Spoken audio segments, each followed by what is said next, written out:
Speaking of the conference, first of all, it's a wonderful conference. I think the several achievements to mention.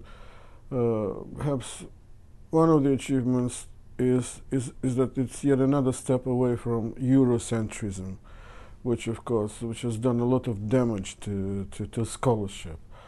And not only that, there's a tendency, of course, all over the world and in Asia as well, to look down on Aboriginal history. And in that sense, this is also a very positive step, I think. So I would mention at least two achievements here.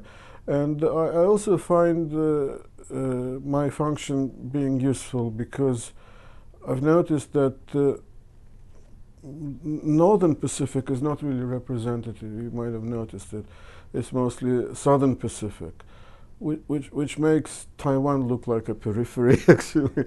But when you look at it as a part of Northern Pacific, then there's a completely different role, particularly in terms of strategy and a different strategical role. So I think that the focus on Northern Pacific is just as important, and I might be just about the only speaker who is supposed to treat that subject.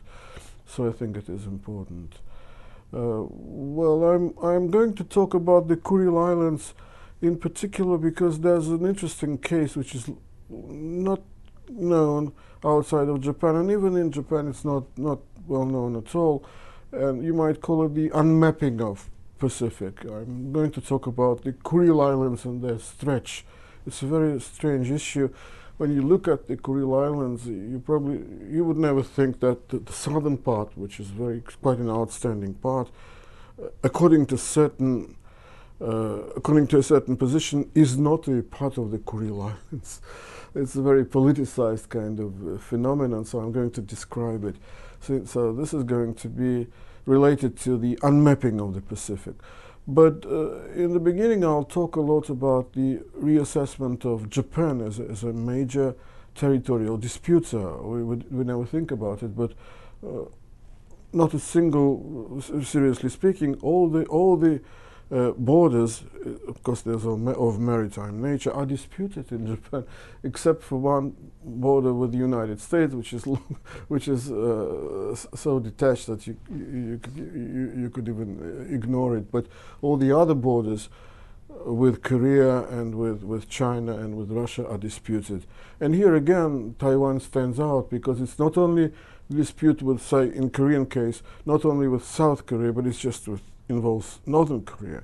And in case of China, the so-called in Japanese Senkaku dispute, it involves not only People's Republic of China, but Taiwan as well. Yet another important element is that during the Cold War, the Kuriles dispute stood out as Japan's major dispute, and the dispute with China's and the dispute with Korea's, they were not as important. Well, of course, from the first, which is a typical result of the Cold War, when you had two superpowers competing with each other.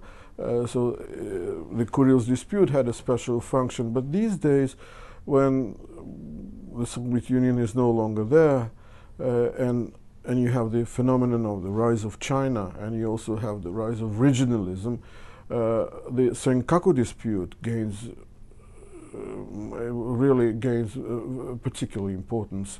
We all feel it in Japan. And again, in that sense, Taiwan's position stands out.